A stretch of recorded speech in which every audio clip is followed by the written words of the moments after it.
Hello fellow mer people, I'm Isela and today I'm actually kind of nervous to make this video. So basically the day it goes up will be May 14th and that is Apraxia Awareness Day, and I've had and still do have apraxia of speech, so I figure why not make a video about me and my life living with it. So basically, apraxia of speech is like a motor speech disorder. So basically, we have problems with sounds, syllables, and certain words. So it's not because of like muscle weakness or anything. It's just our brain has trouble like getting your body parts, so like your lips and jaws and tongue, to work and prepare itself for like the word, like the movement of the word kind of thing. So it's not muscle weakness, it's not paralysis, it's just it has issues like going from the brain to the mouth, basically. So basically with us, a lot of us know what we want to say. Well, we do know what we want to say, but we have difficulties saying it. And it's because of our brain, basically. And so, like, with us, we could understand the language way better than we could speak it. And that's just how it is. And so, like, a lot of people will judge you, like, when you're a kid and everything, for not being able to say some words. Like, I used to be made fun of all the time. Like, there's like certain things that used to happen, and you know, it's just one of those things that you learn to just accept, in a sense, as bad as that seems. But yeah, so basically the way I found out kind of late, honestly. Like, my mom, when I was a kid, knew I had to like go to a speech therapist and everything. And once, like, when I was learning both English and Spanish at the same time, the therapist told her to stop because it was confusing me. Like, and that's just one of those kind of things that, like, it does confuse you a lot. Like, you get really confused. You mix up the words, like, the order of the words, and then you also, like, forget what, like, the words are, which that's normal, I guess, but it's more so in kids with apraxia.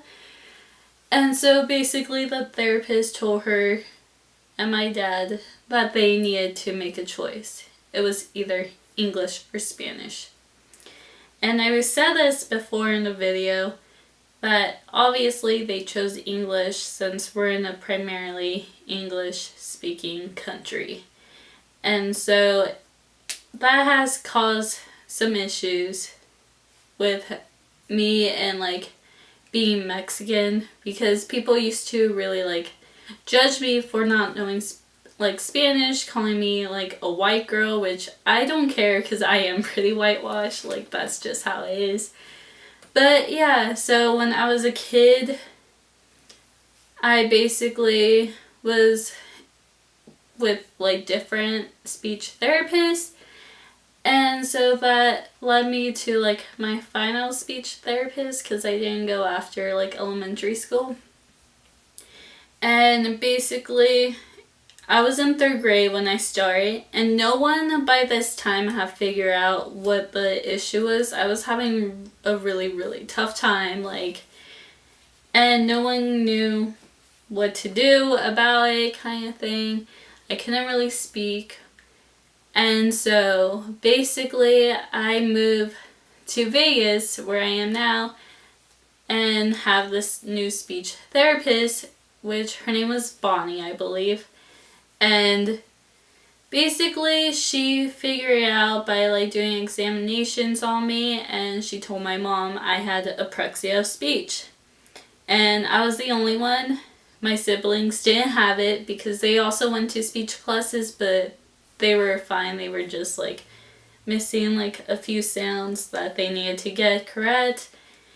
And basically I had the speech disorder.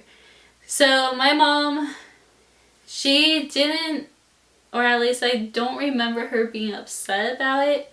She just wanted to know what the solution would be.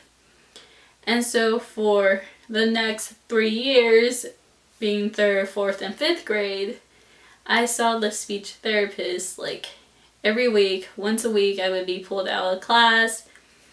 And she basically had me singing a lot. Like, she had me singing zippity doo dah and bibbidi bobbidi boop. And I don't even know if I said that correct.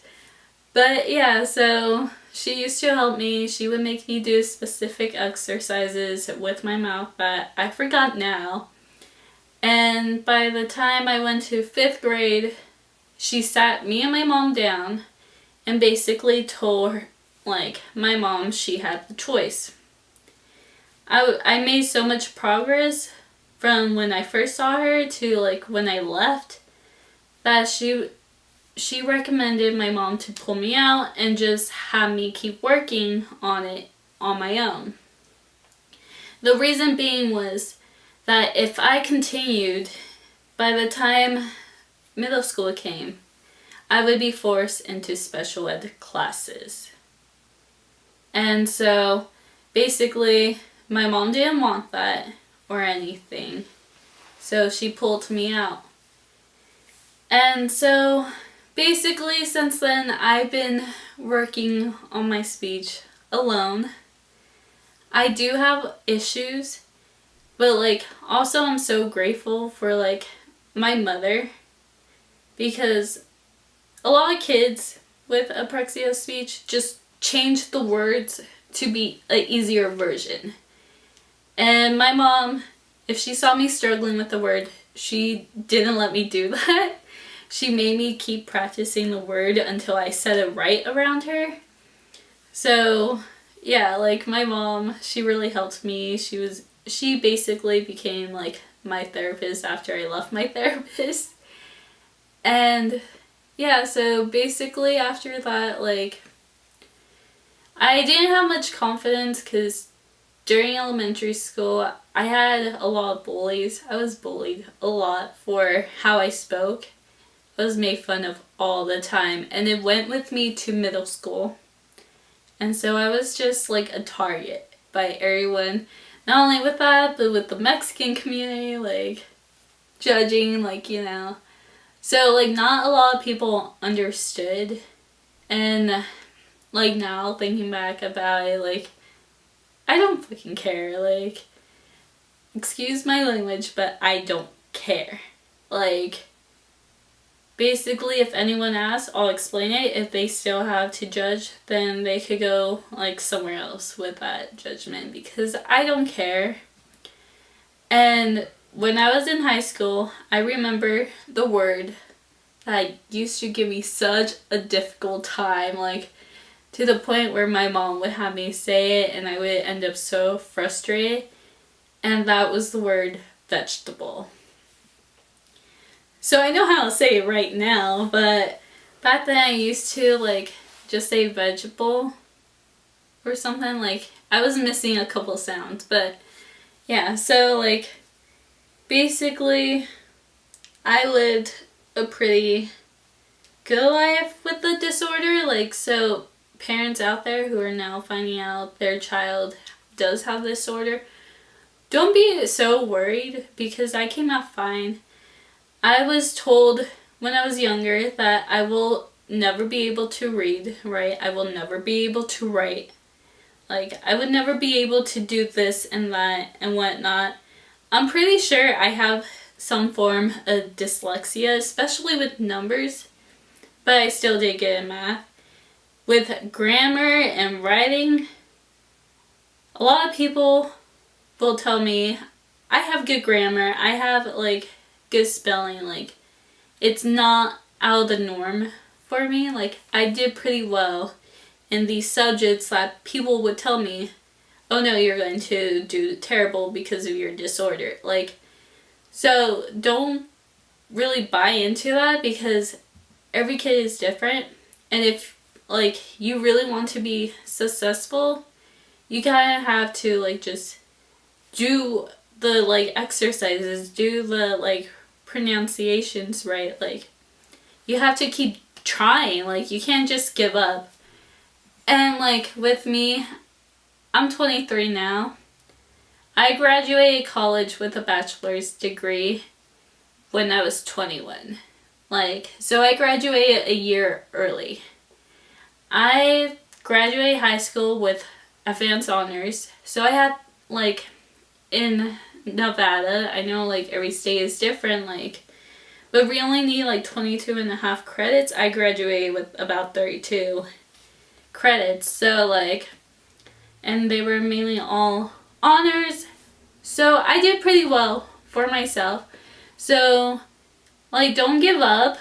That's my number one thing, is don't give up. I still have my days where I'm struggling. Like, I am struggling so bad. I will keep trying to repeat the same word, and my fiance could, like, vouch for that. I will keep trying and still won't be able to get it to where my fiance will be like, I get what you're saying, like, you're good, like, because I get tripped up in my own mind, like, so, like, just don't give up, like, keep trying, like, that's basically how my life been going. Sorry guys, the camera stopped, so I'm just picking up where I left off. So basically, this is my life now, and I mean, I wouldn't, like, be ashamed of having apraxia, like, it's made me who I am today, so, like, for the parents who are now finding out their child has apraxia and whatnot, don't be scared for their future. I've lived a normal life for the most part, besides going to speech therapy classes and, like, having to, like, deal with everything. But, yeah, like, my life been pretty normal, and as long as you are patient and help them work through it, they should be fine. Like, don't be scared. Like, they should be fine. They'll be able to live a normal life. And I'm a prime example of that. Like, I've had, like, little kids, like, blaming their disorder as an excuse. Like, no, like, don't do that. Like, don't let your kids blame, like, their disorders for how they do things, because that's, like, really wrong to do and will back up their progress. So don't let them, because I've seen it happen, and they will keep like blaming it on that, like being like, oh, like if a parent like tries correcting them, they'll be like, well, you know, that's how I talk, because I have speech problems, blah blah blah. Like, instead of trying to fix it, they'll blame it on the disorder. So please don't do that. That'll, like, stop their progress. Like, I've seen it. Don't do it. So, like, just help them. Like, help them as much as you could. If you have to, show them my video, like, and yeah, that's basically where I'm going to leave off. Like, I hope you guys are patient with them. And if you guys are, like, the ones dealing with it, don't give up. Like, regardless if you're the parent, if you're the child, if you're the person with apraxia, like, don't give up. It'll get better. It's like everything else. Practice makes perfect. Like, don't give up. Like, it'll be harder, yes, but it's doable. So that's where I'm leaving off. My speech isn't perfect. If you guys have any questions, like, comment down below. I'll answer them. Like, I won't leave you hanging. I'll at least reply with something. And if you guys want me going more in depth with something regarding apraxia, please let me know as well. I will do it. So, yeah. I'll see you guys next time. If you guys want to keep seeing my face, I don't know. But yeah, I'll see you guys next time. Bye, guys.